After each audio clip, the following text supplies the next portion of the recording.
റാങ്കിൽ കളിച്ചുകൊണ്ടിരിക്കുമ്പോൾ നേരെ വന്ന ബോട്ട് കുട്ടനെ പ്രാന്തനാക്കുന്ന വീഡിയോയിലേക്കാണ് നിങ്ങളിപ്പോൾ കണ്ടുകൊണ്ടിരിക്കുന്നത്. അവൻ മേലിലേക്ക് കയറി വന്നപ്പോൾ ഉണ്ടാവുന്നത് ഞാൻ തറയിൽ ചാടി വന്നൊരു മൂള് ഹിറ്റ് ചെയ്ത് അവൻ മറ്റൊരു സ്ഥലത്തേക്ക് പറഞ്ഞു.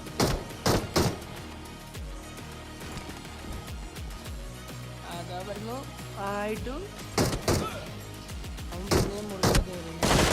അവിടെ ഇല്ലായിരുന്നു. അത് കഴിഞ്ഞ് ഞാൻ അവിടെ നിന്ന് അടിച്ചു.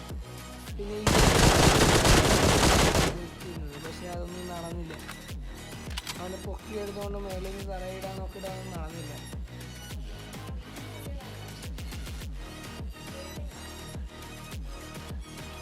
അപ്പോൾ ഇതിൻ്റെ ബാക്കി പാർട്ട് 2 നമ്മൾ ഇറക്കുന്നതായിരിക്കും ഗൈസ്.